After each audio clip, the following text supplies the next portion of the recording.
To my YouTube channel, Pinchik Vlog. We are here in Pasig Cemetery at nandito po tayo sa mga kabataan at isa sa kabataan naglilinis. Tumutulong sa paglilinis sa cemetery. Dito ay isang vlogger din. So, ano pong page nyo? Kian Vlogger po. Ayan. Pag nakita nyo po yung pagbablog ko, makikita nyo po yung mga video ko doon lahat. Puro sa mga pakita sa mga gawang bahay, ganun. Tapos pag dilinis dito sa cemetery. Yes. So, pwede makita ulit. Pakita natin. So, ilang years ka na. Salamat sa mga masipag kayo maglinis. Kaya, ayan. Nyo dahil tumutulong kayo sa paglilinis dito. Thank you po. Ayan, mga kabataan natin.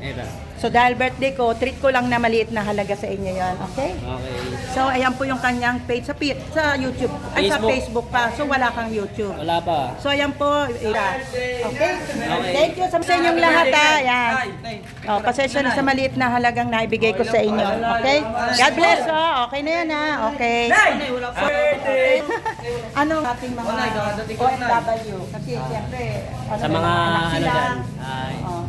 sa mga OFW na taga Pilipinas, mag-ingat lagi kayo at huwag tayo magtitiwala sa mga minsan maras na gawain diyan sa ibang bansa. Okay, sa mga Saludo anak, ako sa inyo. Yes, sa mga anak naman nila na mga OFW natin. Sa mga anak ng mga Mga anak, OFW, ano mapapayo mo sa kanila? Sa mga anak Huwag naman, gastos ng gastos.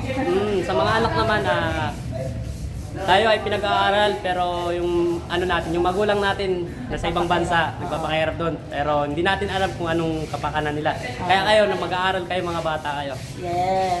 Thank you po. Okay, mabuti ha. Ayan. Thank you po ulit. God bless.